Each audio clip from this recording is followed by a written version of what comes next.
He tenido colegas, compañeras que han salido de la guerra en El Salvador, salieron hace muchos años, donde sus familiares fueron desaparecidos. Directamente su padre fue sacado de su casa y desapareció. Entonces, o sea, son historias muy fuertes, pero que nos da también un origen común, que son esas comunidades de las que salimos, y llegar a un país a tratar de hacer una vida lo más, digamos, también exitosa posible, lo más saludable en todos sentidos posible, ¿no? Hispanics in Philanthropy tiene 40 años de existir, se crea como una organización sin fines de lucro en California y se crea por 3 hispanos que lo que buscaban era justamente, no había latinos en filantropía. Uno trabajaba en algunas de las fundaciones, ellos, perdón, trabajaban en algunas de las fundaciones más importantes de Estados Unidos y se dieron cuenta que había pocos latinos y que además los portafolios de filantropía no respondían a las necesidades o al impacto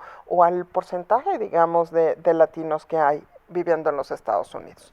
Expressions presenta Historias detrás de las causas, el podcast del Foro de Donantes.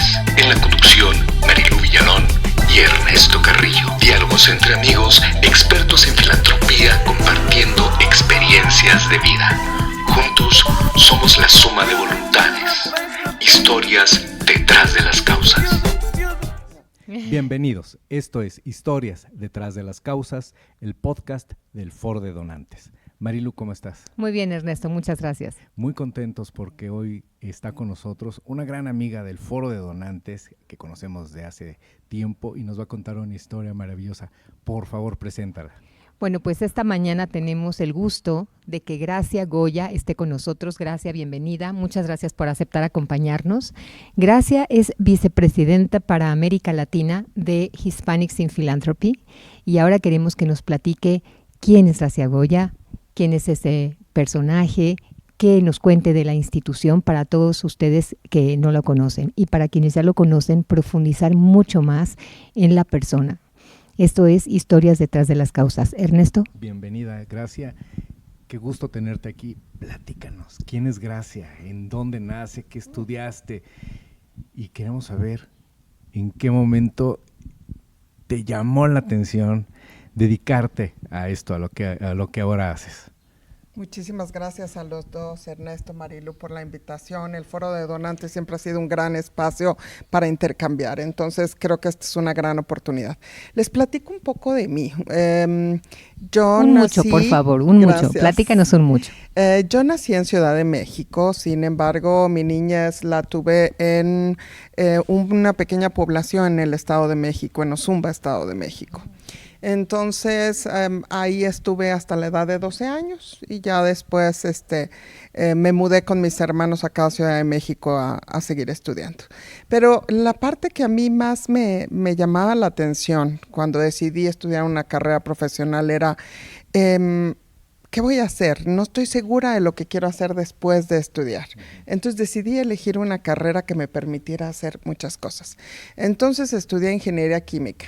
Imagínate. Entonces, obviamente, no hago nada relacionado a la ingeniería, pero me permitió esa carrera moverme y empecé trabajando en temas de medio ambiente, política ambiental. México estaba recién, digamos, iniciando las políticas para medio ambiente de la pequeña industria. Acabábamos de firmar un tratado de libre comercio, ahí ya me van a calcular la edad. Entonces, fue un inicio de mi carrera muy interesante. Entender lo que eran esos acuerdos comerciales que tenía México y la implicación que tenían para las pequeñas industrias. Después de eso, mi carrera se siguió desarrollando en el área de medio ambiente, políticas ambientales principalmente, y después pasamos al tema de cooperación internacional. En el misma área de medio ambiente, me dirigí hacia la cooperación ambiental con la Agencia de Cooperación Alemana. Me integré como parte del equipo de esta agencia y entonces trabajamos en alianzas público-privadas. Ya desde ahí, en ese tipo de alianzas, empecé a acercarme a una filantropía o a ese tercer sector, pero del lado empresarial, de aquellas empresas que tenían una conciencia ambiental muy clara, que querían hacer esquemas de prevención de contaminación, etcétera. Después de esta trayectoria, que fueron varios años, recibo una invitación a participar en un proceso de selección para una organización que no estaba en México, no tenía oficinas acá, que estaba principalmente en los Estados Unidos, sí trabajando para la comunidad latina, pero ubicada allá.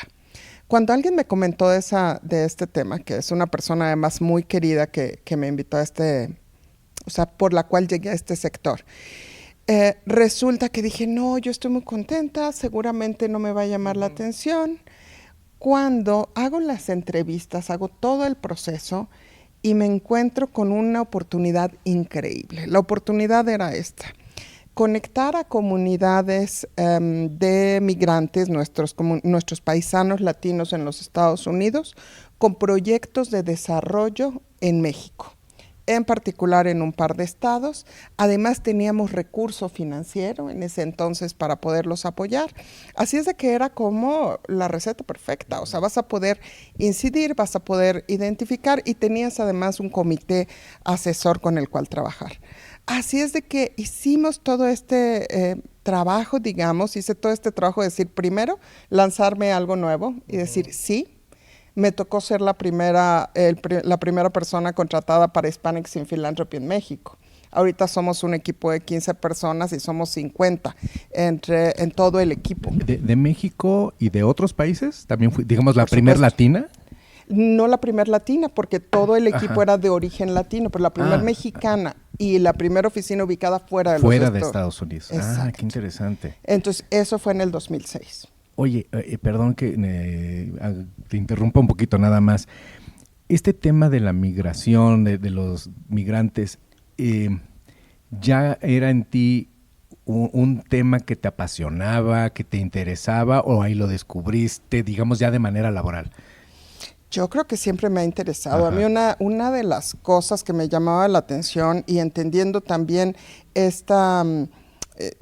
la experiencia de vivir fuera de la Ciudad de México, también era conocer que las personas con las que estudié, mis compañeros de escuela, etcétera, tenían una visión de irse a los Estados Unidos como una medida o un medio para regresar y poder construir la casa, mejorar la habitación, pagar los 15 años de la prima de la hermana. Entonces entendí que es un tema muy complejo, es un tema con muchísimas causas, pero que está en la vida y en las familias casi de todos los mexicanos. Gracias, yo me quiero regresar, porque escuchando cómo es que entras a tu vida laboral, ¿no? Ya para ejercer la carrera, nos platicas que entraste a organizaciones que tenían que ver con cuestiones de cambio climático en ese tiempo ya, que ahora pues está como mucho más en boga el tema, digamos. Pero pues para entrar a esos temas se necesita tener cierta conciencia, o sea, como no buscaste un empleo convencional, ¿no? ¿Cómo es que llegas a eso? Porque hemos hablado, Ernesto y yo, y en otros programas lo hemos abordado, cómo es que influye toda esta formación que traes en casa, o qué es lo que te motiva a buscar ese tipo de temáticas por encima de otras, de entrar a un trabajo que tenga que ver con tu carrera, a lo mejor a una cuestión farmacéutica por lo de la formación en química y ya, pero ¿qué te hace llegar a estos temas? Uy, Marilu, entonces estás tocando un tema más sensible y yo creo que ese tema efectivamente se desarrolla en casa. Y se desarrolla en casa a partir de una figura que es mi madre, que afortunadamente sigue con nosotros, y ella, maestra de toda la vida, decide también, siempre fue una persona como muy activa en la comunidad, entonces siempre dando clases, apoyando a las personas, y estabas muy cerca de las historias que pasaban cerca de ella. Pero algunas de las que más me marcaron era, por ejemplo, ella decide ser la fundadora y hacer todos los trámites para crear una escuela de oficios. Entonces, una escuela de oficios que permitiera a las personas que estaban trabajando, se dedicaban, mi madre a la parte escolar, y a la dirección escolar y mi padre al comercio. Entonces mi mamá decía, es que debe de haber oportunidades para que la persona que está en la casa nos pueda prepararse en otras cosas y que le puedan servir también. Entonces la escuela de oficios había auxiliar de enfermería, auxiliar contable, había ese tipo de carreras. Y siempre promovía que la gente estudiara algo adicional, que no había tenido la oportunidad de terminar otro tipo de formación. Entonces esa escuela, la verdad, fue un éxito y a mí me encantaba me encantaba acompañarla en las exhibiciones de fin de curso. Siempre aprendimos un poco, aprendimos que sí un poco de enfermería, aprendimos que sí vendar, por estar viendo, por estar cerca de eso. La otra escuela que también mi mamá fue la fundadora, que ese también me encantaba estar ahí, era una escuela nocturna para adultos. Entonces era alfabetización para adultos. Entonces otra vez estamos hablando de un México rural, estamos hablando de un México de hace 30 años donde había muchas personas que no podían saber escribir o lo que llamamos, digamos, matemáticas básicas. Entonces crean esa escuela y me acuerdo perfecto, o sea, yo estaba en la primaria, quizás primeros 2 años de secundaria, y mi mamá me decía, acompáñame, o sea, con el tema de, se llevaba a que la niña hiciera la tarea sentada mientras ella daba la clase. ¿Tu mamá era profesora? Es profesora. Es profesora. Es profesora y ella funda eso y junto con otras maestras que convence que puedan dar estas clases, hacen todo un programa de alfabetización para adultos. Entonces siempre ver eso y ver la importancia y decir, mamá, claro, no es la necesidad de inventar un trabajo per se, pero sí es la necesidad de ayudar a crear condiciones más parejas, a crear un suelo más parejo. Y creo que la educación es un tema clave. La educación hace también que nos movamos y la educación, las oportunidades de educación hicieron que yo también tenga mi propia mini historia de migración, de moverme del seno familiar a salir a buscar una educación diferente. Pues qué bonita historia, Gracia. Y además, bueno, aquí me viene como es no solo la educación formal, sino también todos estos valores y este ejemplo que tú recibiste en tu casa por parte de tu mamá. Sí, la verdad es que sí, eso siempre me llama muchísimo la atención. El contarlo me gusta, más que llamar la atención, me gusta contarlo porque creo que todos nos formamos de esas pequeñas historias. O sea, y siempre hay ese tipo de figuras, hay ese tipo de personas que están alrededor nuestro que nos han dejado cosas. Entonces... Y luego sin darte cuenta, porque tu mamá te llevaba ahí a que tú hicieras la tarea, pero fíjate, tú concentrada seguramente ahí en tus estudios, pero vas absorbiendo el ejemplo, ¿no? Y como de adulto te viene ese chip y dices, sí, yo traigo eso y lo absorbiste, ¿no? De tu mamá y qué padre que cómo lo has desarrollado ya en tu vida profesional. Exacto. Y también la otra parte que es muy importante, el tema que mencionaba Marilu, en el tema de medio ambiente y las empresas. Yo creo también que parte de las cosas que tengo en esa forma de pensar es que las empresas tienen un claro compromiso con sus empleados y con su marca, pero también viven en un ambiente en el que tienen que preservar, que cuidar, etcétera. Y ahora sí me voy a regresar un poquito a contarles otro tema. Creo que todos estamos viendo un problema ambiental grave, o sea, el tema del agua en la Ciudad de México. Sí, sin duda. Lo tenemos en el centro. Creo que está poniendo nuestra propia ciudad en un momento crítico de viabilidad. Y creo que también, o sea, ahí es donde también, digamos, este tercer sector es importantísimo, porque nos da voz a los ciudadanos, porque encontramos espacio a los ciudadanos para hablar de lo que está pasando en nuestras causas. Entonces, lo quiero nada más mencionar como un ejemplo de que ahora mismo me parece que el activismo para no solamente para cuidar, pero cuidar que la ciudad sea viable es importantísimo. No, y sin duda el agua es un tema que nos pega a todos de una forma directa, ¿no? No hay manera de que alguno se pueda excluir de eso y qué bueno que lo comentas porque sí tenemos mucho que hacer al respecto. Muchas gracias. Gracias. Y bueno, regresemos a esta parte que nos estabas comentando sobre cómo ingresas a Hispanics in Philanthropy, siendo la primer mexicana, ¿no? Como nos mencionabas. En ese momento, ¿A qué te enfrentaste? Digamos, primero un cambio laboral, un cambio de vida. ¿Trabajabas desde México? ¿Te fuiste a vivir allá? ¿Cómo fue este momento? ¿El tema del idioma fue un tema para ti o ya lo hablabas muy bien el inglés, aun cuando trabajabas con gente latina, ¿no? Pero siempre de una organización que viene de otra nación, pues te enfrenta a muchas cosas distintas. Yo creo que llegué al lugar perfecto. O sea, probablemente si la invitación hubiera sido para trabajar en una organización americana, con toda la cultura laboral americana, hubiera sido interesante, pero no tan interesante como trabajar con latinos. O sea, creo que aquí lo que me enamoró también era entender que esas personas tenían esas historias de integración, esas historias de adaptación, esas historias eran mis colegas, eran, digamos que la presidenta de la organización en aquel entonces fue una refugiada cubana que llega a los 12 años. Entonces, había muchas historias de esas. He tenido colegas, compañeras que han salido de la guerra en El Salvador, salieron hace muchos años, donde sus familiares fueron desaparecidos. Directamente su padre fue sacado de su casa y desapareció. Entonces, o sea, son historias muy fuertes, pero que nos da también un origen común, que son esas comunidades de las que salimos, y llegar a un país a tratar de hacer una vida lo más, digamos, también exitosa posible, lo más saludable en todos sentidos posible, ¿no?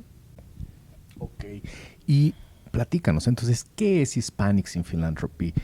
¿Dónde surgió y cómo vienen desarrollándose y después sale de Estados Unidos para ir a otros países? ¿Qué es lo que hace la organización? Sí, Perdón. nos llama la atención, gracias en esto que comenta Ernesto, el modelo de Hispanics in Philanthropy, que seguramente, digo, no sé si todos lo conozcan, pero es una organización muy particular, porque sin ser una donante, tiene una parte importante de flujo de recursos. Entonces, este modelo tan interesante, ¿cómo es? ¿Cómo es? Explícanos, por favor, ¿cómo funciona? Claro que sí. Yo creo que el modelo, lo que preguntan es muy interesante, porque el modelo en realidad evolucionó al abrir la oficina en América Latina, en México en particular. Les cuento un poquito. Hispanics in Philanthropy tiene 40 años de existir, se crea como una organización sin fines de lucro en California y se crea por 3 hispanos que lo que buscaban era, justamente no había latinos en filantropía. Uno trabajaba en algunas de las fundaciones, trabajaban en algunas de las fundaciones más importantes de Estados Unidos, y se dieron cuenta que había pocos latinos y que además los portafolios de filantropía no respondían a las necesidades o al impacto o al porcentaje, digamos, de latinos que hay viviendo en los Estados Unidos. Entonces su idea era influir. ¿Cómo podemos influir? Hay que agruparnos, etcétera. Entonces empezó como una organización de miembros latinos, ejecutivos latinos en la filantropía, pero fue creciendo. Ahorita tenemos más de 400 miembros que son desde fundaciones donantes hasta individuos. Pero no solamente eso, nos convertimos también en un vehículo efectivo para que los donantes pudieran llegar a esas comunidades y organizaciones chiquitas de latinos trabajando, por ejemplo, en Las Cruces, Nuevo México, que es una población que está realmente en la frontera con México, muy pequeñita. O que estamos también organizaciones como las mujeres defendiendo también los derechos del agua, igual en Arizona o en Nuevo México. O sea, ¿qué era el valor de Hispanics o qué es el valor de Hispanics in Philanthropy? Nosotros conocíamos y conocemos a esas organizaciones latinas trabajando primero en los Estados Unidos, con todas las, por ejemplo, con comunidades de mexicanos, por supuesto, centroamericanos. Tenemos también organizaciones trabajando con colombianos y venezolanos en toda la zona de la Florida, con indígenas mayas, organizaciones también en la Florida, y también organizaciones de nuestros paisanos zapotecos que están en California, en el centro de California, trabajando en todo el tema de el campo. Entonces, HIP lo que hizo fue esos portafolios que estaban en Nueva York decidiéndose, que estaban en Chicago, que estaban en Washington, nosotros acercamos a las pequeñas organizaciones y lograron recibir muchos de ellos fondos de esos donantes nacionales que llamamos. Después, ¿qué sucede? Ese modelo llama mucho la atención porque lo llamamos el fondo colaborativo. Nosotros traíamos recursos de donantes nacionales, recursos de donantes locales, por ejemplo, una fundación local en Nuevo México, otra vez, o en Arizona o en California, y buscábamos a estas organizaciones de base. Entonces realmente apalancábamos recursos. Con ese modelo colocamos más de $40 millones en los Estados Unidos y tenemos cerca de 500 organizaciones que trabajan pro latinos que hemos apoyado. Pero les digo, son tan diversas como organizaciones de músicos o bailarines de dominicanos en Broadway. O sea, sí, muy arraigadas, ¿no? A la comunidad. Muy arraigadas en la comunidad. Eso que mencionas es importantísimo. O sea, son organizaciones de la comunidad que muchas de ellas estaban emergiendo y había que apoyarles, porque esa es la expresión de sociedad civil. ¿Cómo nos organizamos para trabajar o para avanzar una agenda de todos, una agenda común? Entonces, el modelo llama la atención, repliquémoslo en América Latina, hagámoslo en América Latina. Entonces, en ese entonces, cuando abrimos la oficina en México, el Banco Interamericano decide invertir en ese modelo, otras fundaciones también de los Estados Unidos y algunos donantes locales mexicanos también deciden invertir, y la idea era expandir ese modelo de fondo colaborativo. Pero no únicamente eso, era también no solamente expandir el modelo, sino empezar a trabajar la filantropía desde espacios comunes, no la filantropía donde yo quiero apoyar educación y voy solo y lo hago con las organizaciones más cercanas. No. Pongamos los procesos en común, aprendamos unos de otros, veamos lo que tú ves, Ernesto, veamos lo que tú ves, Marilu, en este mismo, y juntos tomemos las mejores decisiones. O sea que son precursores en las alianzas colaborativas. Sí, ya tiene muchos, sí, podríamos decir que sí, esas alianzas colaborativas, fondos colaborativos, ese ha sido nuestro expertise durante mucho tiempo. Actualmente, al expandirnos a México, ¿cómo llegamos a trabajar en América Latina? Nosotros pensamos que si estábamos trabajando otra vez con los mexicanos, con los venezolanos, con todos los centroamericanos en Estados Unidos, necesitábamos entender mejor las comunidades y por qué llegaban y cómo llegaban y qué pasaba ahí. Entonces decidimos por eso tener un trabajo aquí y una oficina que ayudara a vincular. En aquel entonces era cómo acercamos a esos latinos hacia América Latina. Ahorita el tema ha cambiado mucho más y creo que eso es muy interesante, porque ahorita la conversación es cómo hacemos que la filantropía del norte global pueda ver hacia el sur, y por qué es importante para las fundaciones que están en Europa, en Estados Unidos, también apoyar a América Latina. Cómo los problemas o los retos que tiene América Latina tienen un impacto para ellos y por qué. Entonces, ese espacio es el que ocupa Hispanics in Philanthropy, tener una agenda y llevar una agenda latinoamericana auténtica a espacios de filantropía en los Estados Unidos. Tenemos como que muy en la mente por generaciones esto de que los latinos, los mexicanos, en fin, somos muy envidiosos y no queremos ayudar. Ahorita con todo esto que nos has platicado, pues nos estás contando todo lo opuesto. Esto me recuerda mucho, por ejemplo, la manera en que trabajan de manera colaborativa los judíos, por ejemplo, ¿no? Que se ayudan unos a otros. Tú nos estás platicando una historia así. ¿Cómo sin importar de qué país vienes, con qué problemática venías, qué es lo que te llevó a migrar, a qué te dedicas? Es una unión de fuerzas muy poderosa, porque nos has mencionado unas cifras impresionantes de lo que logran recaudar para los diferentes proyectos, sin importar, bueno, sí importan las causas, pero no hay distinciones, ¿no? Abarcan muchísimas cosas. ¿Tú cómo percibes esto del sentimiento del latino cuando ya está fuera de su país? porque la problemática que les hizo salir de su nación, como lo que ahorita nos mencionabas de tus compañeras, lo que pasó con el papá de esta compañera, y que ella tiene que emigrar, este sentimiento de dejé a mi familia, mi país, mi idioma, todas mis costumbres, y tengo que sobrevivir en otro país, con unas costumbres totalmente diferentes, y cómo se van entretejiendo estas historias para hacer algo muy poderoso y ayudarse. ¿Tú cómo lo ves desde fuera cuando luego llegas a escuchar, no, híjole, los migrantes ahí vienen y es un problema? Porque muchas veces en algunas conversaciones se da, o en algún reportaje lo ves en la televisión, ¿no? Sin tocar estas fibras tan sensibles que seguramente tú ves en tu trabajo. Ay, yo creo que ese es un tema sumamente complejo y no hay una respuesta única, digamos, a todo lo que menciona. O sea, yo sí creo que en el momento en que nos encontramos fuera de esas redes de familia, amigos, etcétera, nos obligamos a ver y a crear otro tipo de redes. Entonces volteamos a ver cuáles son esos espacios seguros para desarrollarnos, donde encontramos gente en común. A lo mejor si estamos en, no sé, en Chicago, o pensemos a lo mejor en alguna otra, en Carolina del Norte. ¿Cuáles son los otros latinos que están conmigo en Carolina del Norte? ¿Qué hacen? ¿Cómo nos podemos ayudar o informar? O sea, yo creo que eso se da de una manera mucho más natural de lo que nosotros pensamos. O sea, es casi un instinto donde buscamos a gente que se parezca a nosotros.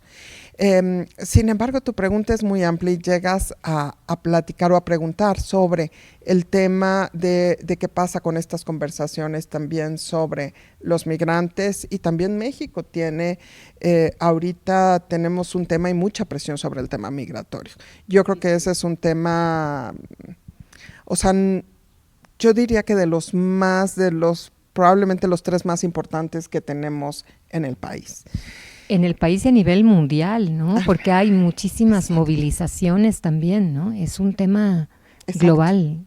Es un tema global totalmente. Los conflictos bélicos que vemos también causan desplazamiento forzado. También los temas y fenómenos naturales causan otros desplazamientos forzados. Entonces, o sea, creo que tenemos que vivir con eso, pero además no solamente tenemos que vivir con eso desde un sentido, no quiero sonar, es un sentido de pesadumbre, es al contrario. O sea, es algo que sucede, ha sucedido y va a seguir sucediendo. Entonces, ¿cómo nosotros, la pregunta es cómo creamos una narrativa diferente, una narrativa de inclusión, una narrativa donde también se destaque las contribuciones que tiene la comunidad latina en los Estados Unidos son inmensas. Las contribuciones que tiene la comunidad haitiana también en Tijuana y toda la parte y el enriquecimiento que se está dando, digamos, cultural y de mucho más tipos, también es importante destacarlo. O sea, empecemos a retomar esas conversaciones desde un punto de vista diferente, no desde el rechazo, no desde la xenofobia y no desde el miedo.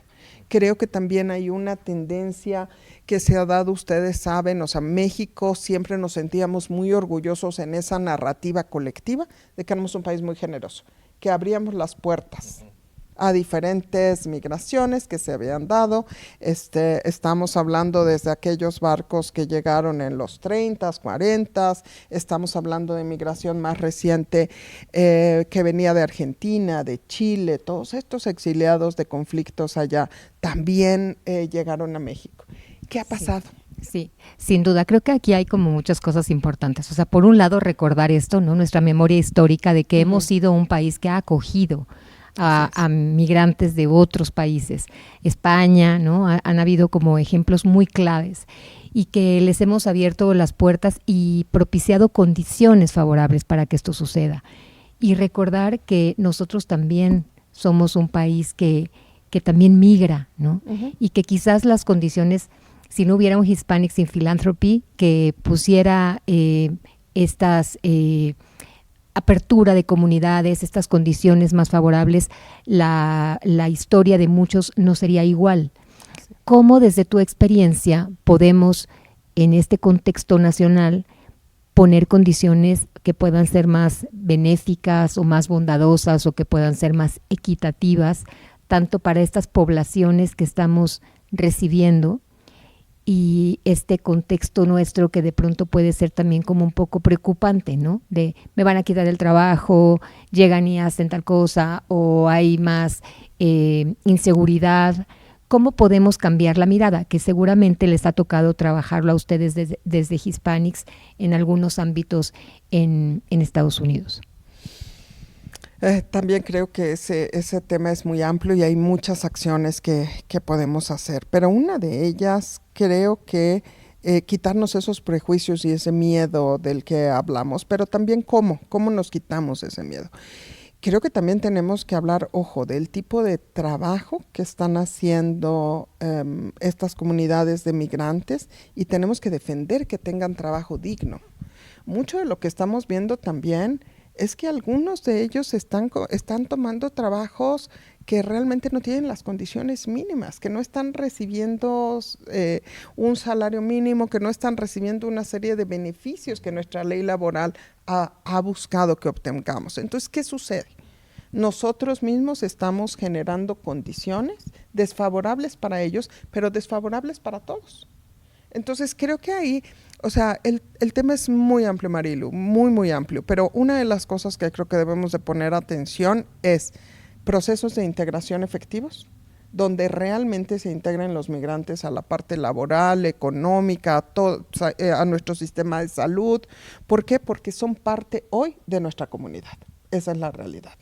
El número de personas, no tengo el dato ahora mismo que recuerde, pero el número de personas que de desplazados que han cruzado por México para intentar llegar a Estados Unidos es el número también más grande en todo a nivel global. Impresionante. Entonces, estamos hablando de mucho más nacionalidades. Ya no solo hablamos de nuestros amigos de Centroamérica, no, estamos hablando de todo el mundo, estamos hablando de todo el mundo usando México como un vehículo para entrar. Entonces creo que tenemos que hablar de integración en todos los ámbitos, en las escuelas, tenemos que hablar de integración a nivel municipal, en los gobiernos locales. Yo creo mucho que el cambio se gesta a nivel local. Entonces, por eso me parece muy interesante que el tercer sector sean muchas organizaciones de base, que sea también, o sea, el tercer sector es tan amplio, obviamente están los donantes, están todas las fundaciones, pero también están las organizaciones de la sociedad civil, como ese sector que representa y atiende causas importantes. Yo quiero preguntarte, hay dos temas que a mí siempre se me han hecho muy sensibles, hablando de migración, que ya en sí es un tema que a mí me interesa muchísimo. Platícanos, ¿qué se está haciendo actualmente? Hay dos comunidades que luego no hablamos mucho. La gente mayor, los ancianos. Generalmente nos imaginamos a los migrantes que es pues gente joven, fuerte, que puede emigrar. Entonces, platícanos un poco, ¿qué se está haciendo en los adultos mayores y los niños? Las historias de los niños migrantes a mí me rompen el corazón, son terribles, los que no logran cruzar, esta separación de familias. Pero platícanos un poco más la realidad de lo que tú ves por allá, en estas dos comunidades. El tema de los niños, te voy a contar lo que ha pasado. Ahí han avanzado mucho. Naciones Unidas ha colaborado mucho para revisar los protocolos, sobre todo los protocolos de repatriación. ¿Por qué razón? Porque los niños los puedes estar regresando. Puede ser un niño que está huyendo de temas de violencia o abuso. Entonces, los protocolos de repatriación deben de realmente identificar a dónde se regresa el niño y asegurar que regrese a un espacio seguro. No solamente regresarlo con sus familias, digamos, sino entender de dónde y cómo es el ámbito del que está saliendo. Eso no pasaba con los niños mexicanos, y eso es muy interesante porque los niños mexicanos regresan casi automáticamente. Entonces muchos de ellos se quedaban en frontera, se quedaban solos. O sea, hay una serie de redes, más que de redes, hay una serie de organizaciones que buscan apoyar a estos niños. Sin embargo, también estamos trabajando en el marco legal que nos permita que que no solamente que estas organizaciones, sino cuidar los derechos de esos niños. Efectivamente, las historias son desgarradoras, son terribles. Sí hay quienes está cuidando de estos niños, pero mientras sigamos teniendo estos flujos tan masivos y sigamos nosotros rebasados en la atención de esas comunidades, los niños están en riesgo. Entonces, esos son temas que no podemos dejar a un lado, ¿no? Y el otro tema que me preguntabas era mucho más relación con los adultos mayores. Los adultos mayores, yo tengo una percepción, y me parece que también ahí hay un tema donde muchos de ellos se quedan en casa, pero hay una sensación de abandono también. Entonces, en esta historia de muchos años trabajando en tema migratorio hemos visto muchísimas cosas y la migración ha cambiado. Pero esa sensación de abandono, de alguien se quedó atrás, de esos que se quedan y donde reciben remesas, pero se quedaron ahí y difícilmente sus familiares van a lograr, también tiene todo un componente de salud mental que hay que atender. Entonces, yo en el tema de los adultos mayores creo que ya sea un cambio o reubicación de todo tu contexto para ir a vivir a un país nuevo, para a lo mejor tener miedo de salir por no manejar el idioma, por una serie de cosas, requiere una atención particular. Y si te quedas y toda tu familia está lejos, requiere también. Entonces, creo que también temas de salud mental son otros de los temas que tenemos que trabajar en general con la comunidad migrante. Qué interesante, qué fuerte, ¿no? Estas historias, pero saber que, por ejemplo, en el caso de los niños, que se ha trabajado muchísimo precisamente para su protección, yo creo que es algo que debemos de tener en la mira, aun cuando falta mucho por hacer, porque son historias terribles. Sí. Hay un tema que a mí me interesa también en particular, y es la violencia hacia las mujeres, y que Hispanics tiene un programa en ese tema en particular. Entonces, ¿qué nos puedes contar? ¿Cómo es que surge en Hispanics esta inquietud por colaborar? ¿De qué es lo que hacen en torno a este tema? Nosotros trabajamos, Marilu, con diversos donantes como aliados. Uno de estos donantes está basado en Europa y conociendo el trabajo de Hispanics in Philanthropy, también la problemática que existe en el tema de violencia contra las mujeres, se acercaron o nos acercamos mutuamente y decidimos que conjuntamente, podríamos trabajar a favor de estas mujeres. ¿Qué buscamos hacer con este programa? Buscamos traer recursos a organizaciones que defienden los derechos y previenen las agresiones contra las mujeres. La violencia en la que vivimos es terrible. No quiero otra vez citar cifras que todos conocemos, pero lo que debemos de entender es que efectivamente tenemos que cambiar muchísimas cosas y tenemos también que cambiar incluso nuestro sistema de justicia en el sentido de que logremos tener reparación, digamos, de los daños a las víctimas, logremos tener, digamos, análisis de casos con perspectiva de género. Hay mucho trabajo que hacer. Entonces, en conjunto nosotros estamos trabajando con cerca de 30 organizaciones que defienden los derechos de las mujeres. Tenemos trabajado aproximadamente por los últimos 5 o 6 años con estas organizaciones y los apoyamos de diferentes formas, pero lo interesante es que los apoyamos con recursos que no tienen restricción, que pueden usar las organizaciones para la actividad que ellos, para avanzar su misión. Son organizaciones base, te podría decir que son, digamos, el corazón del trabajo en México para defender estos derechos. Entonces, gracias a la flexibilidad de este donante, nosotros decidimos que en conjunto que los fondos eran sin ninguna restricción. O sea, podrían usarse para gastos administrativos, a eso me refiero, no solamente para un programa en particular, y son multianuales. Entonces, eso también me parece importante mencionarlo porque cuando nosotros hablamos de avanzar una agenda importante para la sociedad civil, una agenda sobre salud, sobre educación, el tema migratorio, necesitamos no solamente responder basados en la emergencia o en la sensación de hay una emergencia, mandemos a lo mejor, no sé, cobijas porque es invierno. No, tenemos que pensar en visiones de mediano y largo plazo y en fondos que les permitan a las organizaciones, ojo, a veces hay que pagar la luz o todos los meses hay que pagar la luz. Sí. Y hay muchas fundaciones que dan el dinero con demasiadas restricciones. Solamente puedes pagar el salario hasta tal cantidad de tal persona directamente involucrada. Y entonces el resto, Creo que esa es otra conversación que HIP tiene. Tenemos otros temas que queremos traer a la mesa de la filantropía.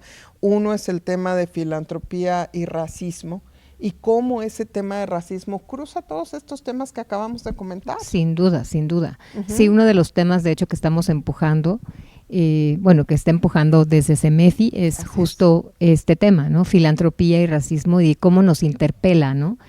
Y bueno, en esto que comentas, Gracia, a mí se me hace también bien interesante. Tú hablabas del cambio de narrativa y me parece que esto es algo que permea o que necesariamente tendría que permear estos temas, ¿no? Migración, racismo, violencia hacia las mujeres. O sea, ¿cómo es este cambio que tenemos que hacer? ¿Nos podrías comentar qué es lo que ustedes están haciendo en este cambio de narrativa? Lo primero que tenemos que hacer es mapear cuáles son las narrativas que están desmantelando o que están creando ciertos conceptos o también están desmantelando otros. Entonces, ahí nos estamos aliando con expertos en temas de comunicación, primero para mapearlas, para entender. Les voy a poner algunos ejemplos muy, muy sencillos.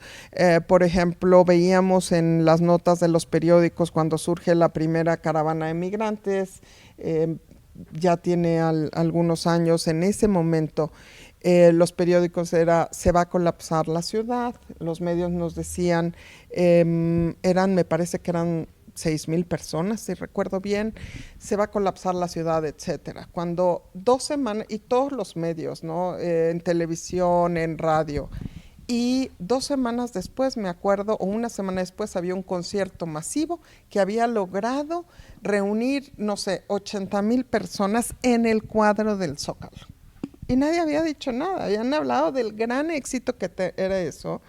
Y esas 6,000 personas que no llegaron juntas, no llegaron a la ciudad las 6,000, llegaron mucho. O sea, creo que hay a veces que analizar o que cuestionar lo que leemos, que revisar lo que nos están diciendo y por qué nos están diciendo. Y, por ejemplo, la verdad es que nos están diciendo porque estamos creando una narrativa de terror.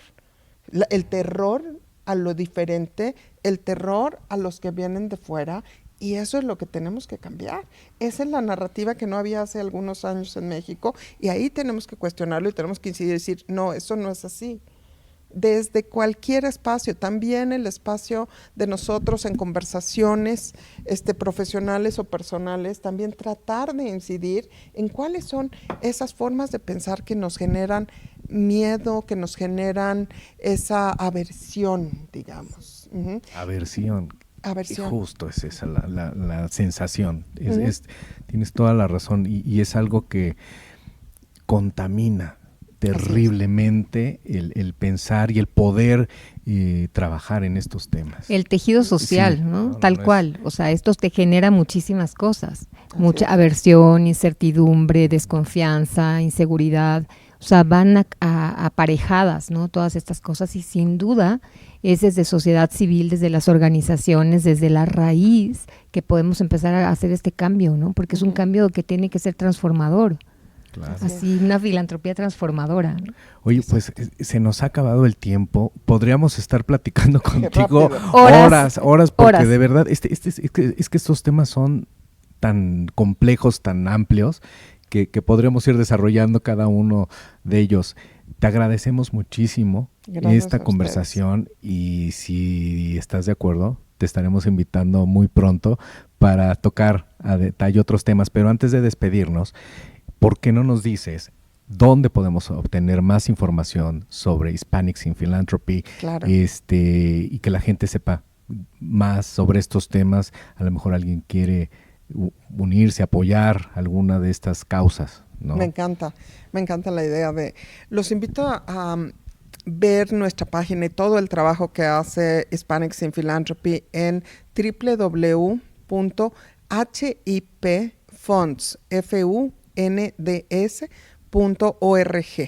HIP Funds, ahí van a encontrar un poco el trabajo que hacemos en tema de cambio, cambio climático, en tema de género, en tema de migración. Tenemos una plataforma también para agilizar y tener donativos en línea que cualquier organización de sociedad civil puede utilizar. Entonces, estamos realmente avanzando en general la filantropía en la región y felices de ser socios de CEMEFI, del Foro de Donantes, para hacer esto. Gracias por la invitación. Muchas gracias. Oye, y perdón, antes de cerrar, esto es Historias detrás de las causas, y como empezamos esta conversación, nos hablabas de tu mamá, de cómo absorbiste todo esto. Hoy en día has conversado con ella sobre ese tema de, estoy trabajando en esto gracias a lo que tú me enseñaste. Ella lo sabe, pero va a ser muy lindo que vea esta grabación y que escuche el podcast. Se lo voy a dar como sorpresa. Pues le mandamos un gran saludo, una felicitación, porque tiene usted una hija increíble. Extraordinaria, una gran amiga, la queremos mucho, y pues estas historias que nos has compartido de toda tu vida y pues cerrar con esto y agradecerte, y como en algunas ocasiones hacemos, le dedicamos este programa a tu mamá y a tu familia, claro, y a todas las causas que están ahí con nuestros hermanos los migrantes. Muchísimas gracias. Gracias, muchísimas gracias, porque bueno, no podríamos seguirnos interminablemente contigo. Nos quedan muchos temas en la agenda, ya iremos revisándolos. Gracias a todos. Muchas Marilu, gracias. muchísimas gracias. Y gracias, esto fue Ernesto. Historias detrás de las causas, el podcast del Foro de Donantes. Gracias por seguirnos.